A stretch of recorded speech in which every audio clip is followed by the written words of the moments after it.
Nothing. Nothing means nothing. Nothing means nothing. What do you mean by that? I'm talking about all the way to the top, yeah. Unjustifiably in a position that I'd rather not be in. But the cream will rise to the top, oh yeah. Macho Madness, yeah, has got more to offer than President Jack Tunney thinks that I got. Yeah, I know, let me tell you. Hey, it's Christopher, and you're listening to Winning, Watching, and Wrecking. Another week in the books. The Bristol Dirt race. What you think? Nothing spectacular. I don't think it was as horrible as I anticipated it would be. I thought it did lend itself to giving some of the drivers who needed a good run and needed some much needed momentum, provided them that. So I think it's a success overall. And the drivers go into an off week this week, Martinsville next week, and then the trucks return at Richmond in 2 weeks. So some good short track racing coming up, and the season's been stellar this year. I think it's really maybe the best season in 20 years, I think, in the NASCAR Cup Series, and I think that's good for everyone, right? It's good to see 7 different winners, 7 different races, makes it that more interesting. And it was announced during one of the cautions that the president of the track at Bristol announced that this race would get double your pleasure for the Bristol Dirt, because it's coming back next year in 2022. The spring event is going to be run same thing on the dirt, and we'll have some notes to go on next year for that. So I think that's pretty interesting to see that this was favorable enough to bring back for another year. So the truck race, the 2 races were delayed by a day. The trucks were supposed to run on Saturday evening, got delayed till Monday, so 2-day delay for them, 1 day for the Cup.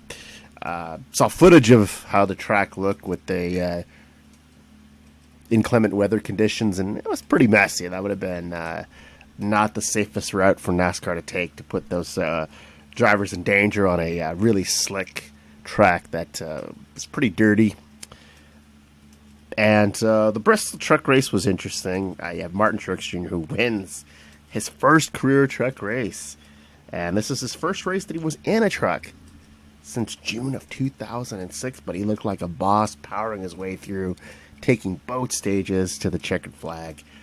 And Kyle Busch Motorsports, man, 83 wins in the Truck Series, 3rd of 2021. He is the 36th driver, Truex Jr., to win in all 3 of the Touring Series. Leads 105 laps, wins both stages, as I mentioned earlier there. So that's pretty cool. It's an unconventional winner. I think a lot of people, when they went into this truck race, it was going to be the barometer to see what the Cup race would look like. And I don't mean that in terms of the experience factor, or like that you're actually going to learn anything from this truck, running this truck race, but I think a lot of the Cup regulars did it to get a feel for the track. I don't think you can take that information and use it, but I've heard a contrary to what I just said there. I've heard a lot of drivers say why they enjoyed running Busch races and nationwide races back in the day was to get a feel for the track that weekend, so they had sort of the advantage on Sunday. And it has come, or a few drivers have swept both races. So I think there's some credence to this method. So it could be, but it's just good for Truex Jr. He said it in his press release, and following the event, he said it's unbelievable, really. I guess they had to put dirt on Bristol to get me back to the winner's circle. It's been a long time. Man, that was a blast. End quote. And he also said in another quote here, I wanted to run this race so I could get more experience with the Cup car, and we get out of there in practice, and it felt pretty good. And I was having a lot of fun, so I just kept trying to work with the guys and tell them what I needed. It was really amazing how much the track changed, but I'll have to say that the 51 Tundra stayed really good the whole time. And that is the end of the quote. So we'll see what some folks on our favorite There you go, favorite. That's Clint Boyer's favorite thing to say, isn't it? Every time, have you noticed when they preview the race for the next week, Mike Joyer will say, he'll throw it to, well, we're going to Martinsville next week, or we're going to Las Vegas next week, we're going to Phoenix next week, and he would say, one of my favorite racetracks, I think he's going to say that for all of them, but to give him a fair break because his commentary is it's improving, but it's still a little interesting as well. It is maybe one of his favorite tracks. One of his final wins came there of his career, so I guess it has a nice place in his heart and a lot of sentimental moments, I guess, when he goes to that racetrack. But can't be all your favorite, Clint. You know, it's kind of getting tiresome every week hearing that's one of my favorites. But anyway, we're going to NASCAR Report on Instagram, and if you don't follow them, it's the at NASCAR Report on Instagram. So let's see what they say about truck racing at Bristol on the Dirt. And the NASCAR fan 2000 NASCAR fan. The 51 truck with the Cup driver dominating winning. Let's see the reaction for this one. Big eyeball emojis. And then some replies to this. And we have NASCAR fan 9_42 to the NASCAR fan 2000. Lots of NASCAR fan tags out there. NASCAR fan handles. How original, isn't it? This guy says, well, I mean, it's the car that matters, not the driver. It's KBM. Do you know what Kyle Busch has? ? What does he have? NASCAR fan 2000, don't you tell us? I mean, NASCAR fan 942, you tell us. Money. And just dumps everything into the 51 truck, no matter the driver. They don't have talent, just the car. I would disagree with that. I've seen people in the 51 car, and they didn't get to the winner's circle. I think that's an unfair accusation to Kyle Busch. Yeah, the team does have money. Kyle Busch is a businessman. He's done really well for himself as a Cup driver and an Xfinity driver, and as a truck driver. He's got his Rowdy Energy drink, which is its own marketing machine in itself. I guess he saved his money. He's got a lot of royalties from doing promotional appearances for M&M Mars, Interstate Batteries. Yeah, the team's got money. The team is probably one of the most successful teams in the Truck Series' history. But I don't necessarily think it's all the equipment. I think the driver. I think anytime the 51 car has a Cup driver at the wheel, it's definitely an odds-on favorite to win the race. But I don't think it's all the equipment. I think it's got some of the driver as well. So Red Bull Racing shitpost.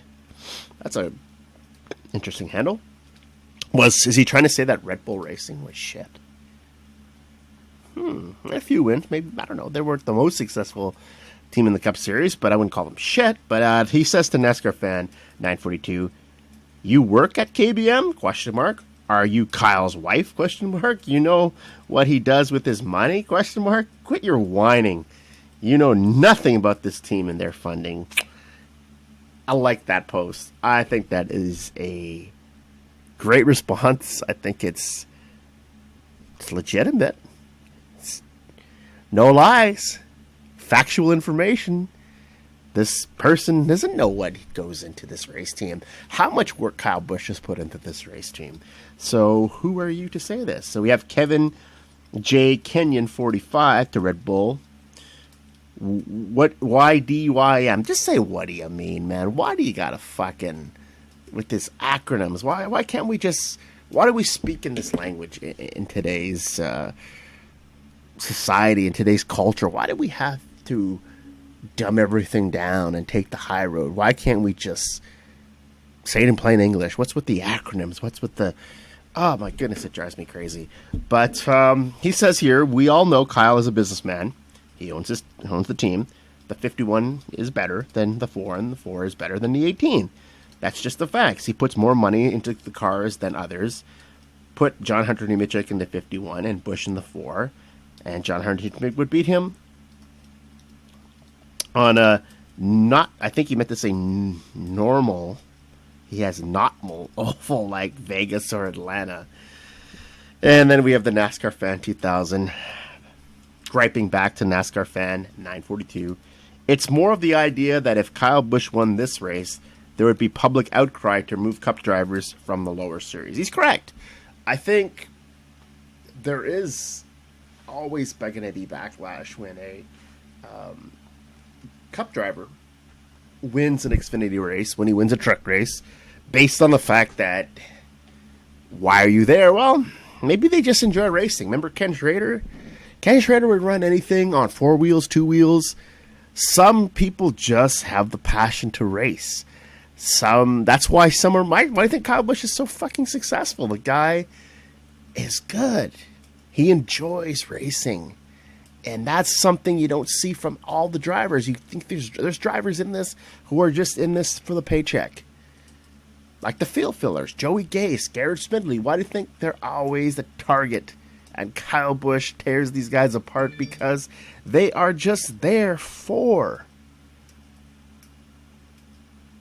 the paycheck. They're not there for accolades. Kyle Busch is admirable because he's there, because he's a real racer. He wants to win trophies. He wants to win as many races as he can. He wants to cement that legacy as probably one of the greatest drivers, not of this generation, but in all of NASCAR. I have no objection to him running any of these races, and I think, yes, there has been a put a limit, and I think that's smart. It's trying to, what NASCAR is all about right now is parity, and I think you're seeing it tenfold this year in the series and Cup. 7 different drivers, 7 races. You're seeing a lot of good racing in Xfinity, and that's something I don't think you could have said 10 years ago, 20 years ago. Despacho Suarez, we talked about, he was part of this podcast last week. To Kevin J. Kenyon, 45. But John Hunter did beat Kyle Busch at Vegas. Okay, well, it's irrelevant information. That's factual information. We know this. And then Kevin Kenyon, 45 to Suarez, says, just because they'll have a faster car doesn't mean you will always win. First of all, he had problems. And second, maybe John Hunter Nemechek is better at that track. That could be the case. And then we have Suarez griping back to Kenyon. John Hunter kept him honest in all races, though, when Kyle was having issues. Kept him honest. What the fuck are you talking about? My goodness, I think there's two NASCAR fans in the world. There's the diehard hardcores who live and breathe this shit, which is, I'm kind of teetering on that scale. I'd be in the first category myself.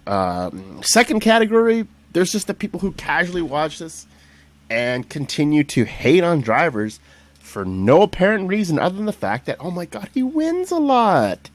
The New York Yankees win a lot. The Montreal Canadiens win a lot. In NHL, you have in NFL, the Patriots have won a lot. And you see anywhere Tom Brady goes, he wins a lot. NBA, my Lakers have won a lot.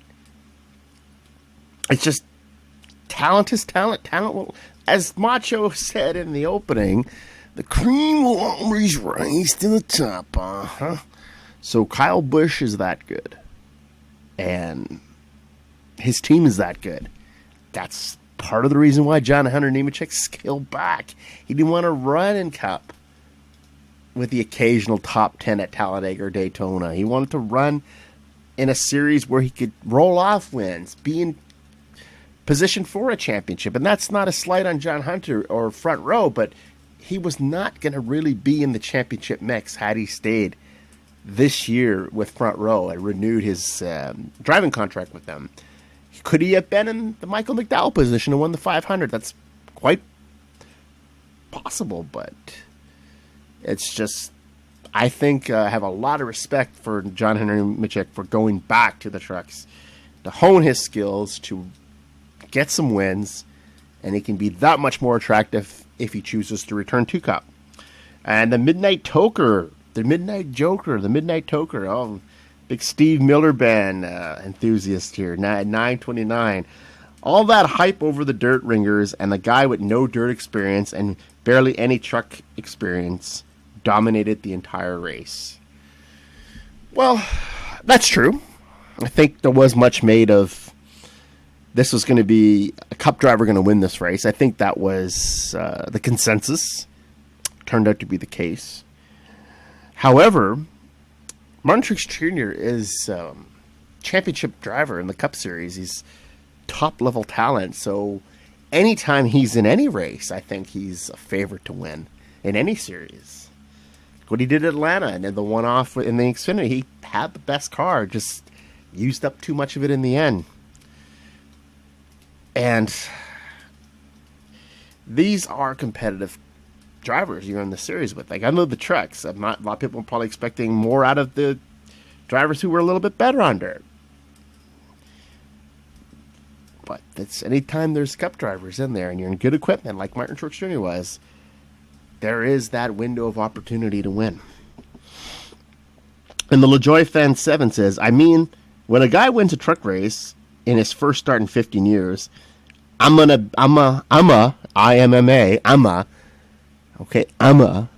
be happy for the guy. IDK, again, here we go with the IDK. I don't know. Just say you don't fucking know.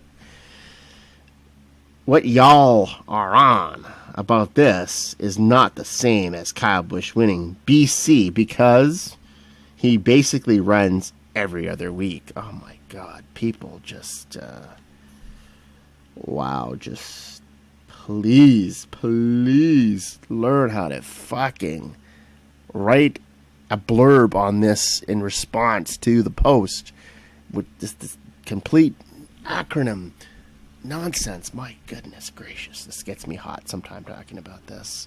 So we'll put a bow on that. We'll go back to our friend there in a moment when we talk about the Cup race. But Martin Truex Jr., 36th driver to win in all three touring series. I think that's a number that will increase, but it's still pretty cool. The last guy to do it was his teammate, Christopher Bell, when he won his race at the Daytona Road Course. So two Gibbs drivers are 35th and 36th on that list.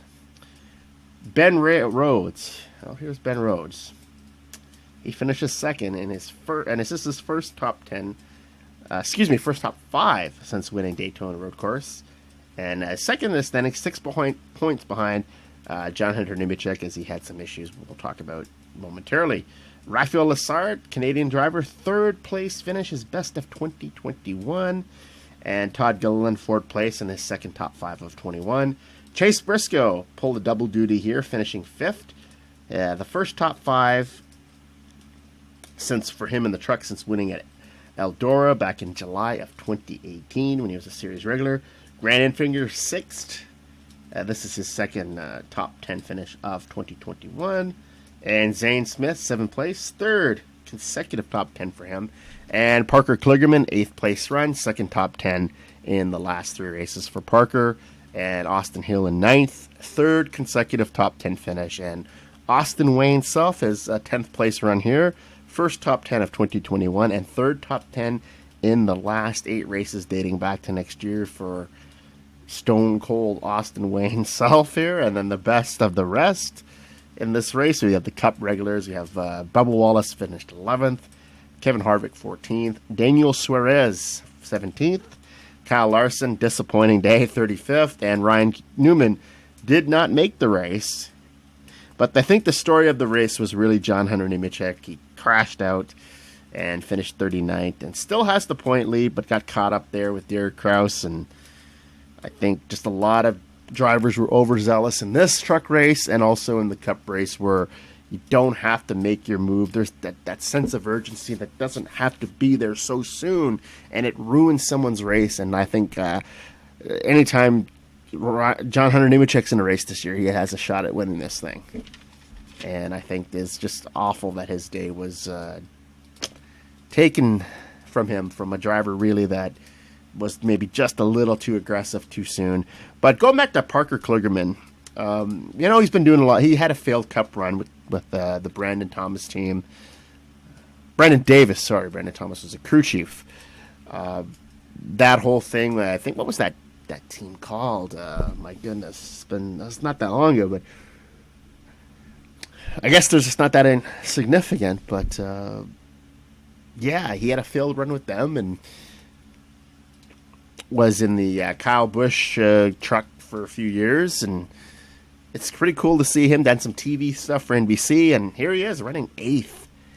I still think there's a little bit left in the tank for Parker Kligerman. I know he most recently ran some races with the god-awful Jump Brothers 96 car, and almost kind of single-handedly destroyed Daniel Suarez's career, but luckily he's pretty fun. Trackhouse has impressed me this year. I think we'll talk about that soon when we talk about the Cup race, but Trackhouse has exceeded expectation.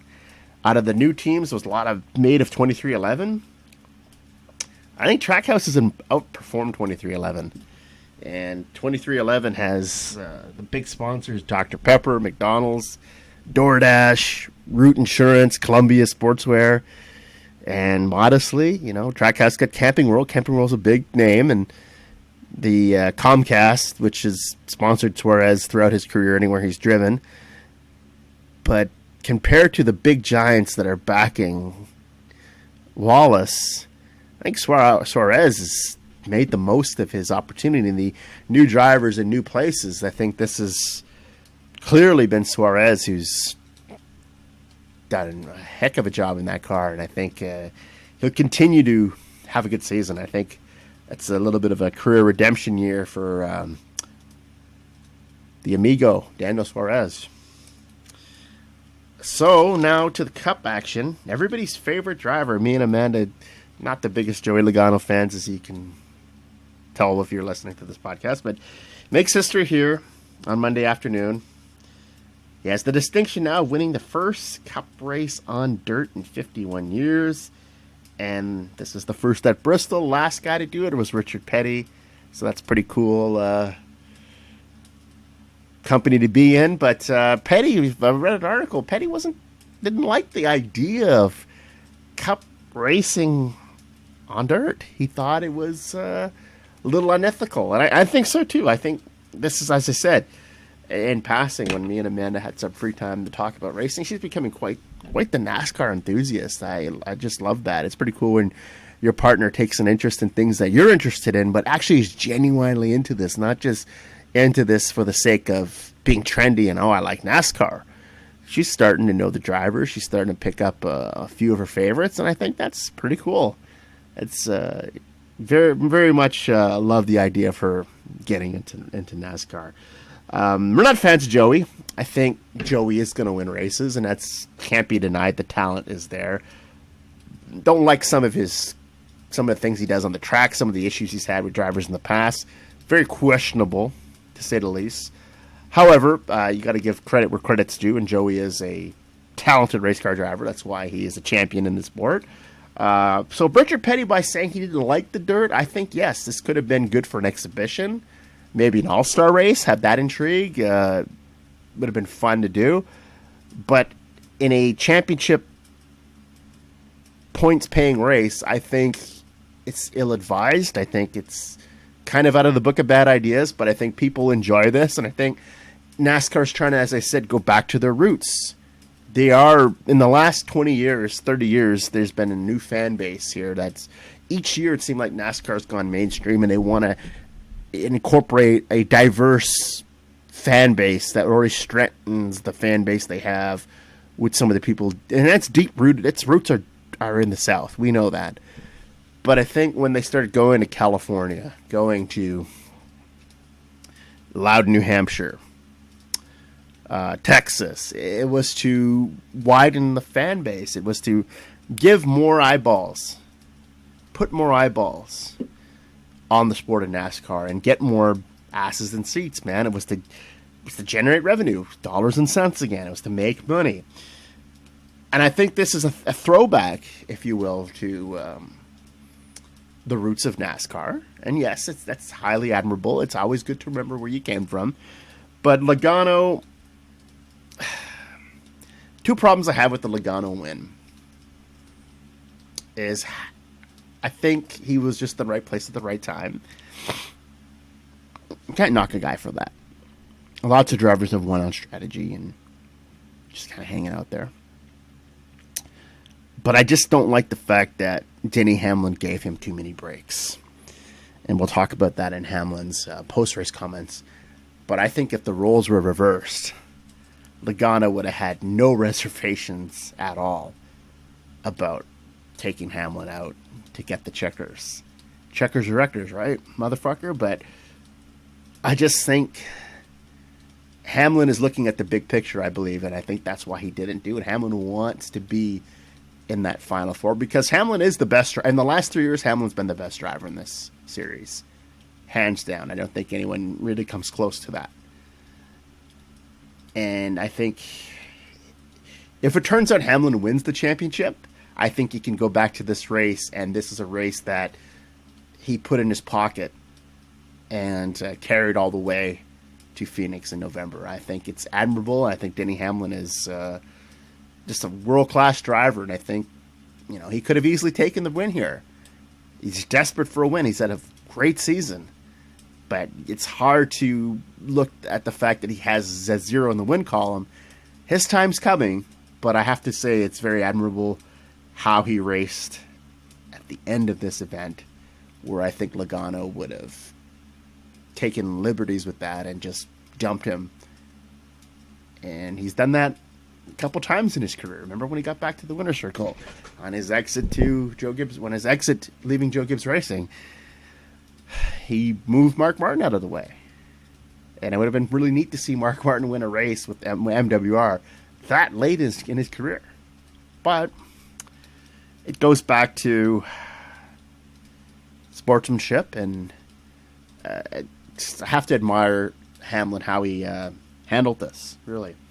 So Logano's, this is his first win of 2020, and as he said, and we made light of this, 7th different winner in the 7 races this year. Team Penske's 127th Cup win, and Logano's 10th consecutive season that he's won at least one race.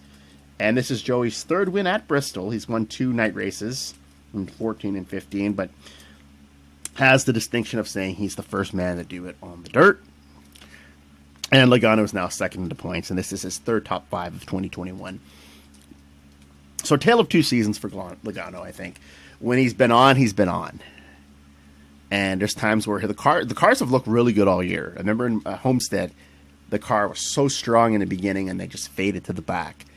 And he really wasn't much of a factor in last week's race either at Phoenix. So I think, with all that being said, it's rather interesting to see Logano, what he will do for the rest of the season. Atlanta. Phoenix was 2 weeks before. But he wasn't really that competitive in that other race either. So I think this team has to improve on their intermediate track package if they want to contend, because there's a lot more of those races on the circuit than these short track races or the super speedway, and he's looked fairly well. Like I said, he was in position to win the Daytona 500. So when his car's been right, it's been really good for him. But when he's off, he is really off and looks not even like the same driver that we saw win here. Crew Chief Paul Wolfe, 33rd win as the crew chief in his career in Cup. This is his 4th as Logano's. And Joey's 27th career win, now 31st on the all-time wins list, surpasses the most popular driver in NASCAR history, Dale Earnhardt Jr., with that win. And now Penske is going for 3 consecutive wins at Martinsville. This will be the first time since Keselowski did it in 2018 when he won the Southern 500, the Brickyard 400, and at Las Vegas, the first race of the championship chase that year in the fall of 2018. And that was a hell of a run that Keselowski went on. Remember how he struggled just to make the playoffs? He was sort of teetering on that cut line. He might have not made it, and he just went on a tear and won those 2 races, 2 of the crown jewel races to boot. And then you win the first of the playoffs, and then it just didn't materialize for him. So that's another driver, Keselowski, I think, that's going to be a guy that you're going to have to really look at in the next couple of weeks to see how he does. And it's a very interesting year for him, as we talked about in our last podcast, that there's much made about the contract negotiations with Penske and himself. Will he end up in the 2 car in 2022? Is this his final hurrah here? We'll see. Logano led the final 61 laps, holding off Denny Hamlin, as you said, and Hamlin misjudged that final restart. He got caught up in the marbles there at the top of the track. That was not the place to run. Totally killed any momentum it had, but it did open the door for Ricky Stenhouse Jr., as we saw at the finish here. So Joey Logano, here's what he says in the post-race. Man, it's incredible. How about Bristol on dirt? This is incredible, unbelievable. Is he going into the fucking Diamond Rio song? He's so kissable, huggable, lovable, unbelievable. That's what that kind of bring me back to that fucking song. Terrible song, by the way. Diamond Rio is not exactly the greatest country band ever. Sorry to all the Diamond Rio enthusiasts out there, but I just thought Alabama was always a more superior country group. But that's me. But what do I know, right? So here we go back to that. He says, great job by everyone that prepped the track. Great car. Obviously, to be able to win that we did, and it was a great win. And he said he was getting nervous there behind the wheel. End quote for him. And nervous, come on, man.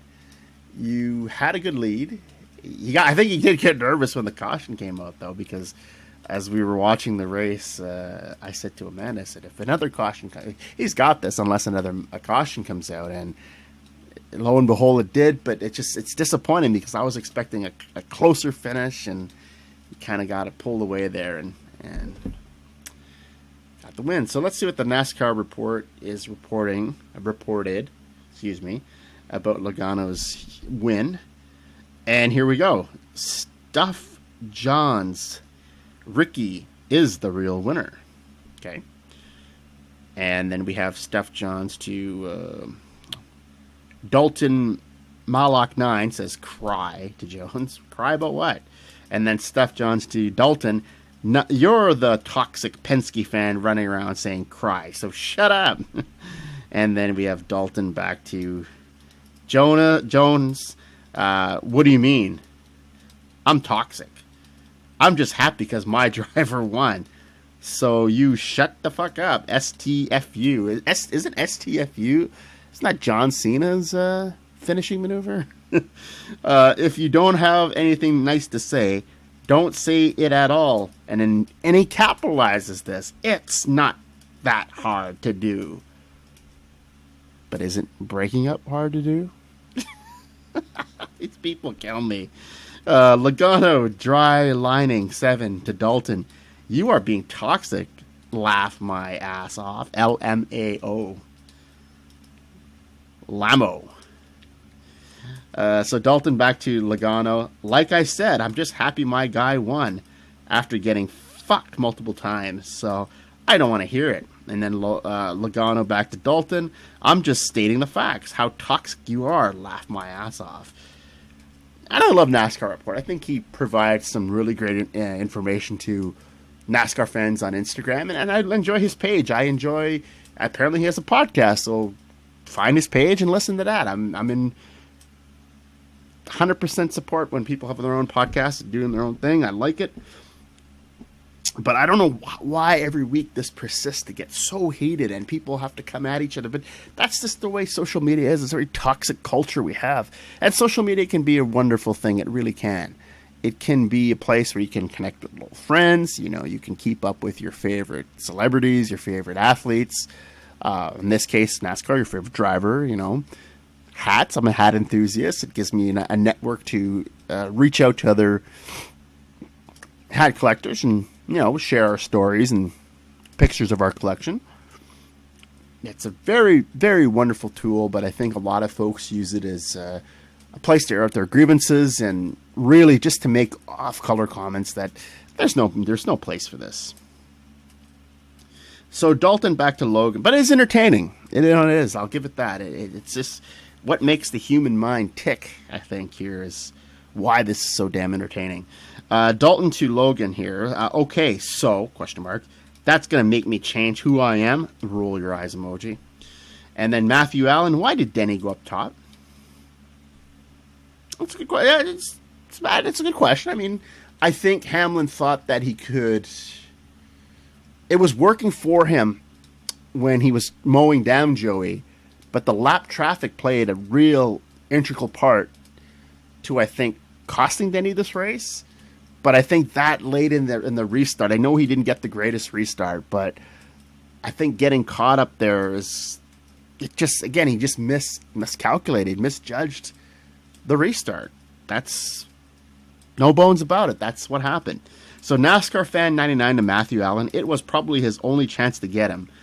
I think bumping him would have been smarter. Okay. 2 good points here, yes. It was probably his only chance to get him, so he thought to go high because the high line was working for him at some point in this event. He was catching Logano. And I think, yes, bumping him would have been smart. It would have got him the victory, the checkered flag. But, again, I have to respect that he didn't choose to go that route. And then NASCAR fan 942 to Matthew. He was doing that all race. He went to the top to get a huge runoff too. Yes, accurate. Blaze Lee 33 says to Allen, Matthew Allen, because he wanted to race clean. Yes, I can agree with that as well.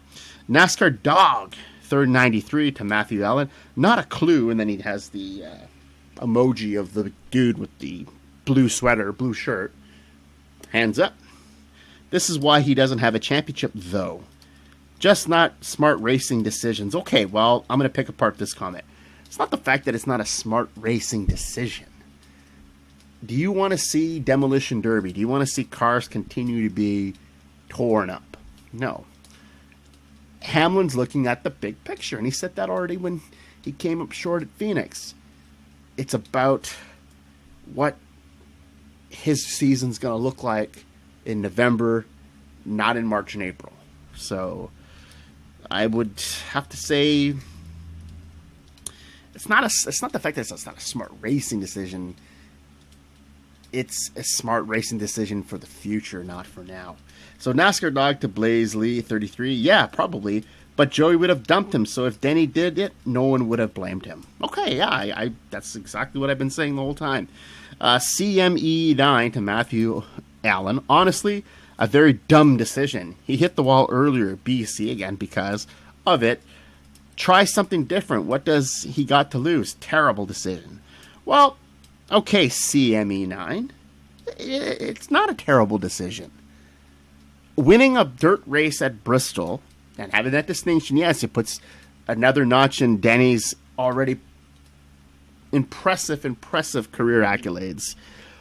But looking back on it, if he doesn't end up being the champion again, which you so pointed out that he's not a championship driver in this post, I think he's going to choose the championship over winning a really throwaway race at Bristol that really, in the end of it all these races, yes, are important because of the stage wins and the championship points for the playoffs, but this isn't going to make or break his season.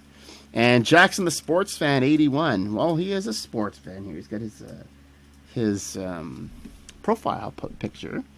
It's got the Cincinnati Reds, the Philadelphia 76ers, the St. Louis Blues, I think Joe Gibbs Racing, and the Chicago Cubs.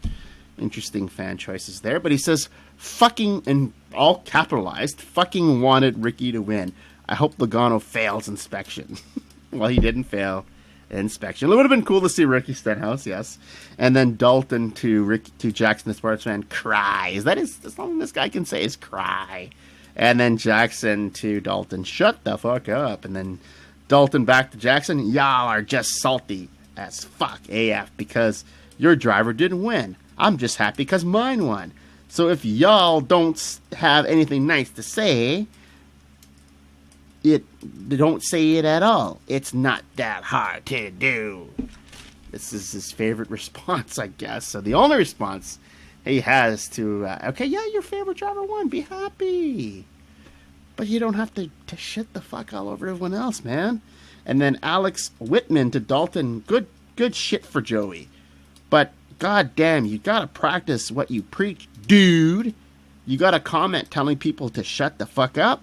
And you say if you don't have nothing nice to say, then don't say it at all. Good shit, dude. Good shit.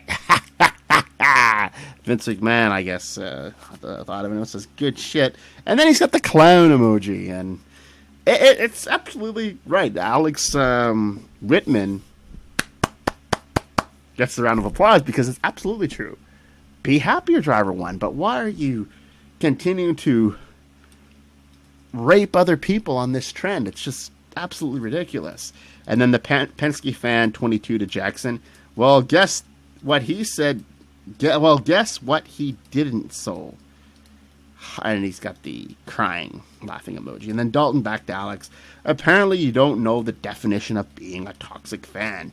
Being toxic is like, and he gets, again, back with his capitals. He knows how to use that phone and capitalize everything, doesn't he? Oh, he deserves to win. And he's going to win the championship. I'm nowhere near like that. Jesus Christ, you people overreact over the tiniest things possible.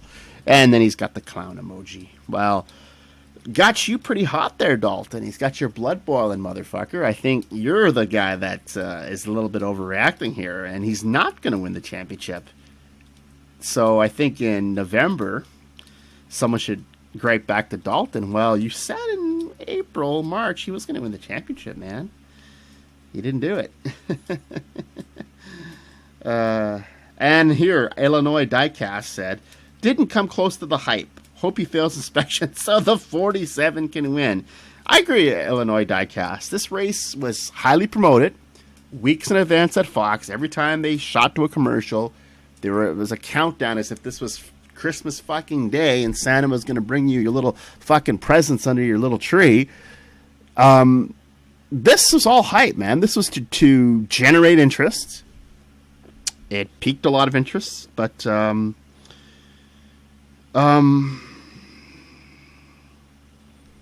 yeah, I think it didn't live up to the hype, did it? The only thing I think it really did, and I commend it for, it gave opportunity to drivers that really probably wouldn't had that opportunity to win, and it was a great day for Daniel Suarez. So I'm not mad at that, but yeah, I think it didn't quite live up to the hype that everyone thought it was going to. And then the Donahue 89 to Illinois Diecast, same. I want Logano to be disqualified. And then Illinois Diecast to Anovac 3, Rex Terrible Racing. Yeah. Illinois Diecast got it right. And then NASCAR Dog 93 to Illinois Diecast. That'd be awesome. Ha ha ha. Yeah, I agree. There was too much dust in the tires. I wish I would go longer. But when they were able to run long, I like the racing. And then Anovac to Illinois. How was that terrible racing? Question mark. The ending was, but that was it. And then Gio Trapani, the Italian NASCAR fan, Gio Trapani, the Illinois Diecast. I would like that, but NASCAR will kiss Roger Penske's ass. And that's wrong. Even if it was a lug nut problem, they wouldn't disqualify him. I agree with that. The race was a shit show. And then Illinois Diecast back to Anovac. Tons of spins after 10 laps. Nothing happening until another caution. That was a lot of wrecks, right? It was a lot of cars spinning off. And I think it had a lot to do with the track conditions. I think the heavy rainfall for those 2 days, it wasn't maybe the best surface. And they did their best to, I guess, make this race watchable. So I'm not going to shit on it completely. I think in the final, I guess, criticism of this race, I'm gonna mark this at a 5 out of 10, the midway point. I think it wasn't terrible racing, but it just wasn't the hype that everyone was expecting. So I'll read a couple more here, and we'll move on from our friend NASCAR report here for another week. Coslow said Joey's path to a Mickey Mouse victory, and he put some bullet points here. The two best cars wreck. NASCAR goes single file restart. Denny doesn't even try to pass him. And then we have Murph's Smurfs to Coslow. He was still fast even without that. And then NASCAR Dog to Coslow, pretty much. And okay, so we're going to wrap that up. I'm not going to read any more from this week. There was a Bristol Dirt review, though. That was also posted, and I guess listen to the NASCAR Reports podcast. It can be found on apple.com. It says I think it's called The Driver's Meeting. So it's a clever little name for that podcast. And we're going to move on here. Ricky Stenhouse Jr. had a very successful afternoon at Bristol. In the past, he's been good here. He's got 4 of his four top 5s in 16 career starts, and 2 of those were runner-up finishes. Gets a runner-up finish here, and the finish is a product of, I think, Stenhouse really grinding it out this season. We talk a lot about him where JTG Doherty is quietly having a pretty productive season with both cars. Ryan Preece ran in the top 10 the first 2 races of the year, and he's 14th in points. And I think he's going to be, as we talked about a lot on this podcast, is that he is going to be one of those drivers on the cut line, on the border line of making the playoffs and not make. He's going to fall back in and out, I think, several times as the summer rolls on, but has a good chance to be there in the end. So this is for him. He's been in the top 20 each of the races this year. Last top 5 finish and the last 5 races were in the top 15, and this is just finally gets him into the top 5 and the top 10 here. Strong finish here, and at the end he gets a nice, wishes everyone a very happy Easter for those who celebrate Easter, and wishes that everyone go to their nearest Kroger and get a Nas Energy. Nice pop, gets his sponsors in there. I like it. Very slick marketing on the part of Mr. Ricky Stenhouse Jr. And much has been talked about Denny Hamlin here. 3rd place, led 1 lap, 6 top 5 finishes this season, and remains our points leader. His 3rd podium finish of 2021, and then this is what Hamlin had to say in the post-race. He says, "Man, I thought I had a shot there. I cut the 22 too many breaks there. When he was cutting us off, they had a little better car, and it looked like they had a better car in the long run," end quote. And I said, Hamlin, really, I'm going to give him just a ton of praise here, how he was patient. He was finding a way to get up front without having to manipulate the finish of the race or just flat out wreck Logano.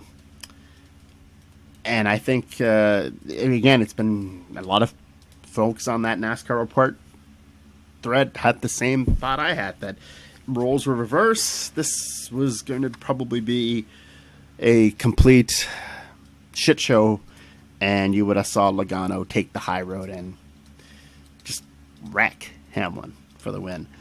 And I think, again, he's thinking big picture for the playoffs, and Hamlin wants to be there in the Final Four again and have a shot at winning this championship that he's so long overdue for.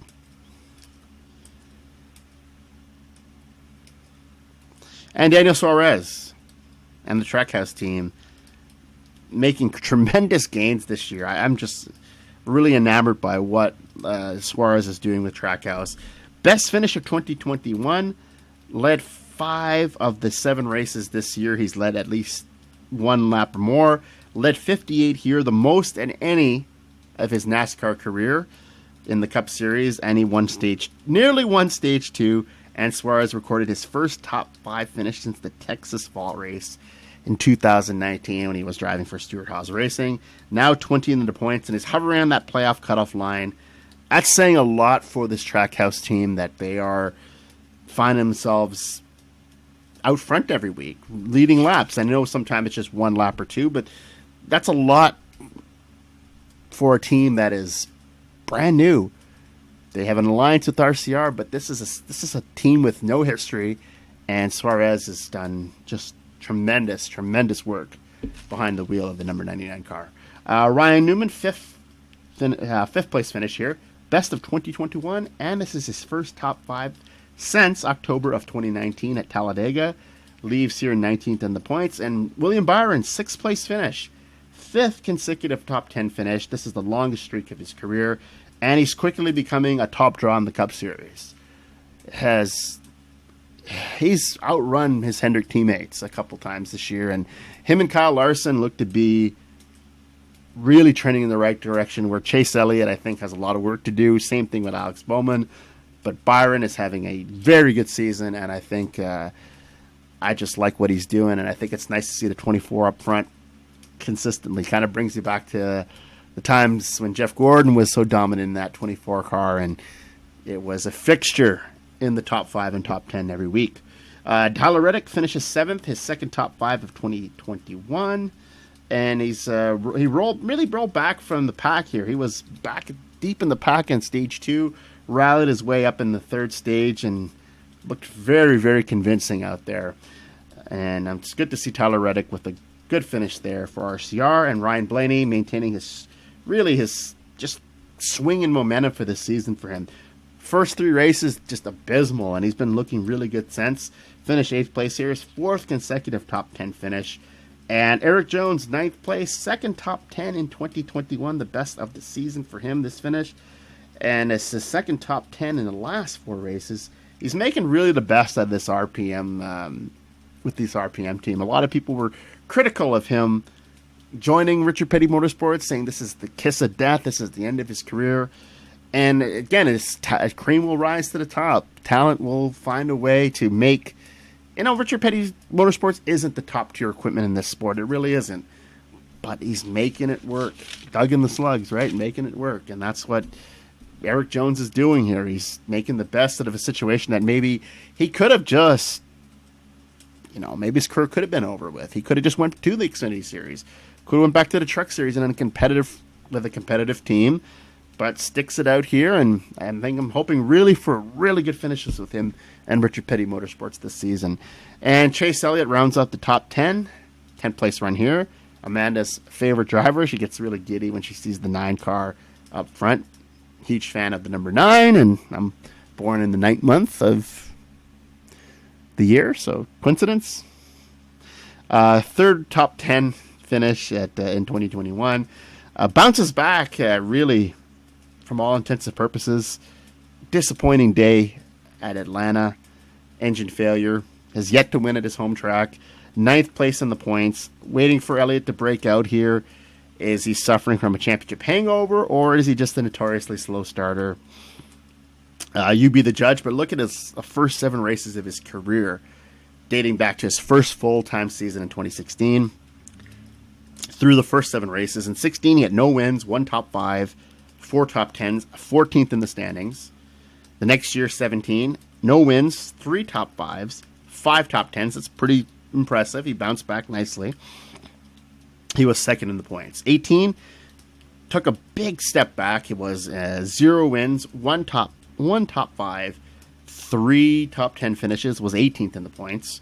2019, 0 wins, 1 top 5, 2 top 10s, 9th in the points. Last year at this time, he had no wins, 3 top 5s, 4 top 10s, 4th in the points. And this year he has got no wins, 2 top 5s, and 3 top 10s. He's 9th. So looking fairly similar to what he was doing in 19, but 18 was just abysmal start for him. But if you're a Chase Elliott enthusiast and you're worried about your driver, he did win last year in the 8th race at Charlotte, which was the 8th race of the season. And the last time he's won a race in Cup was last year at Martinsville in the fall. So it's looking favorable for him heading back to a racetrack that is near and dear to the hearts of Hendrick Motorsports. And this could be his opportunity to be the 8th different winner in 8 races. But Chase Elliott will get things going. But I think it's a case of he's just a notoriously slow starter. And when he goes on streaks where he's cold, he's ice cold. He is a fudgicle. He is ice cold. Would even like the little bit of the icy drops on the outside of that fudgicle. That's how cold he is. But when he's red hot, he gets red hot. He knows how to. He gets very streaky, and that's just what I guess we're waiting to see is when he'll decide to pick up the pace and go on that streak. But until then, it's going to be difficult for him. So the other notables, Kevin Harvick, who was expected to do a lot more with this race, and he's had a really cool paint scheme, though. The dirt car wasn't that cool. That was a really good Dirt car and 14th in the points. It's 14th, P14, not in the points. Excuse me here. Harvick had a cool paint scheme. The dirt was on the car, as I said, and a lot of people expected more of him. And the workhorse of the day, Martin Truex Jr., the truck winner, finishes 19th here, ends his streak of top 10 finishes at 4. That was on the final restart. It's funny how he just got sort of loose there and fell back, all that momentum. But what a workhorse. He went and ran a race, won the thing, dominated the race, wins the 2 stages, comes back here and has a very respectable race and the Bristol Dirt, so good for him. And the disappointments of the race, there always has to be someone that will disappoint us all and their fans, and in this case, it was Kyle Larson, who was expected to do so much more, was really the odds-on favorite not only to win the truck race, but win the Cup race. 29th in this race, and he is 35th in the trucks. Christopher Bell, another dirt ringer, as so pointed out, was so good on the dirt. 34th, they get caught up in a wreck. Larson just gets caught up in Christopher Bell's mess. Wasn't too happy on the radio about Christopher Bell ending his day, and both drivers eliminated from contention and this dramatic wreck 2 laps after the restart. And it just was a tough day for Kyle Larson, I guess. He wasn't expecting this, and he's fairly good. He runs a lot of those Silver Crown races, sprint cars. He is extremely talented dirt racer. Maybe next year this will be in the cards for him, but until then, it'll have to wait. And running second on lap 53, Bell spun in the top lane in the turn 2, and Larson running the high line, which he likes to run a lot here. Just really got pinned up, and that was it. Ross Chastain and Harvick also involved in that wreck, but tough stuff. And I think Kyle Larson and Christopher Bell has been linked together a lot through the years. I think people think this could be the Earnhardt Gordon of the future, the Petty Pearson, all those great rivalries, Mark Martin, Jeff Gordon, list goes on and on and on. Kyle Edwards, Kyle Busch, Kyle Edwards. But Larson and Bell have extremely bright futures, but I think these are 2 drivers that not going to be sending each other any pleasantries for the Easter holiday. And now we're moving on to Martinsville, so the drivers to watch when we go back to racing next Saturday under the lights at Martinsville. That's going to be really cool to see. Short track racing, Saturday night kind of goes, it's synonymous with one another. And Hamlin, 5 wins at Martinsville in his career, and one of the most consistent drivers in 2021. And the point leader, he's due for a win. He's got 8. He's 8. He'd be the 8th winner, 8 different races. Likely candidate for that for sure. And has not won at Martinsville since the spring of 2015. And that's in a span of 11 races since then. He's had no wins, 5 top 5 and 6 top 10s. Definitely due to win back on his home track in Martinsville, Virginia. Well, it's not his home track, but he's from Virginia. But I'd say Richmond is his home track. But either way, he loves this place. Was so good in the early 2010s here.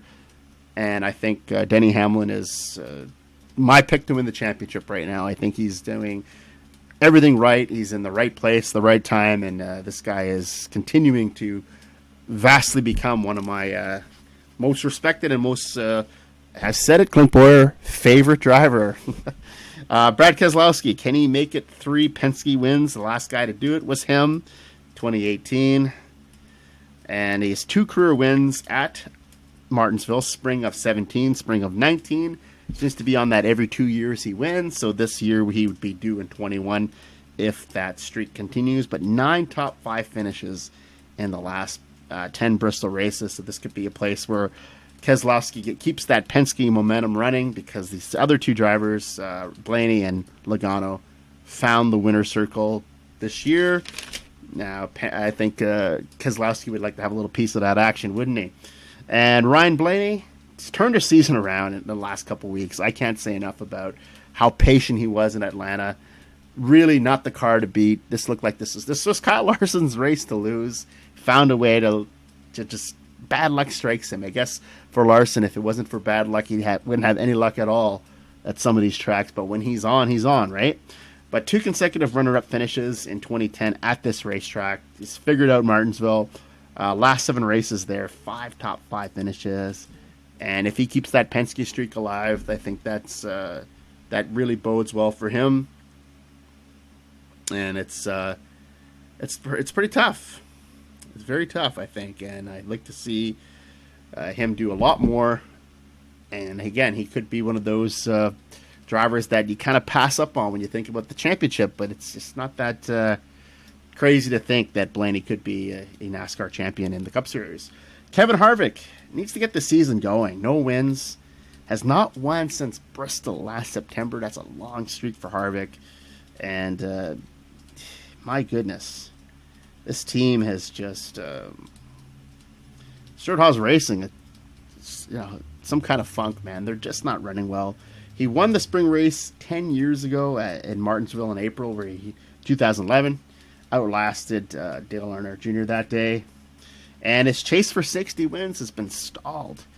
I know him and Kyle Busch are the closest drivers to that, but both just looked like they were going to fast track that. They were going to be on the chase for 70, and it's just all of a sudden, for whatever reason, both drivers have not been winning very often. Only 3 top 5 finishes since then. He's due for some kind of win, either a win or a really good finish at Martinsville. Spun out in the 19 races both times, just had issues, and Stewart-Haas Racing needs some kind of jolt in the armor because this team is underachieving and they're not looking really, none of the cars have looked really consistent this year, and it's awful to see because Harvick is, I think, one of the best drivers in the last 10 years or so. He's been one of the most consistent, and it's a little bit puzzling to see him when he has these kind of issues where he's not so strong.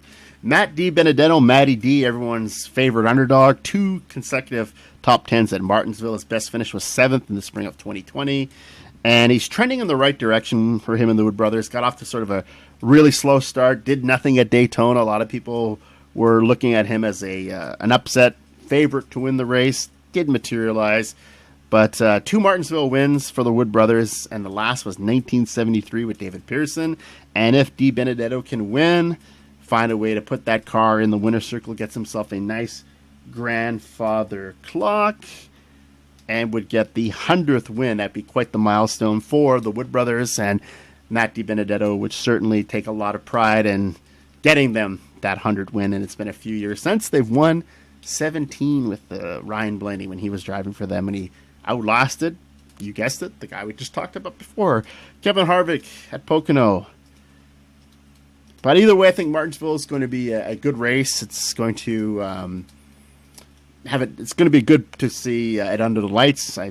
It's run under the lights before when last year, and then there's times when the race would have later start times, and the race would end a little after 7 p.m. Eastern time, and the lights would come on. But I think to see the whole 500 miles under the lights is going to be pretty neat. And that's going to do it for this week. I'm going to wave the checkered flag on our episode and hope that everyone has a very nice weekend. If you celebrate the Easter holiday, enjoy yourself and don't eat too much chocolate bunnies, and get out there. The weather is getting really nice, and go for a walk with your family and spend time with your family and do things that make you happy. I think that's all we can do in life is do the best we can and do things that I think bring us a lot of joy and peace. And as far as the racing goes, I think I'll be excited to see the trucks go back to Richmond. It's been a long time since the trucks ever in Richmond. And the Truck Series has provided some good finishes this year, so has the Xfinity. So across the board, NASCAR racing is fairly healthy. The IndyCar Series opens up at the end of this month in Alabama, so we're going to look at some of those races. Scott Dixon going for 50 wins in the series, and Lewis Hamilton and across the pond in F1 surpassed Michael Schumacher recently. Last year, 91 wins for him. He won the race, the first race of the season, at Bahrain, so he's doing himself. No, Abu Dhabi. Sorry, it was Abu Dhabi is the first race. Bahrain is the finale for the F1 series in November. So that's cool. Baseball's back on. I'm very happy about that. It's good to see baseball action again in MLB and see people in the crowd, fans at the stadium. So that's really neat. Atlanta didn't get the win yesterday, though. Struggled with the Philadelphia Phillies, but that's still a fairly young season. Some good upsets yesterday. Colorado taking out the mighty Dodgers. That was pretty cool. Pittsburgh Pirates get themselves a win over Chicago. So that's pretty cool to see baseball action back and some nice warmer weather coming. And I want to wish everyone a very nice evening, very nice long weekend, and I will see you next time on Winning, Watching, and Wrecking.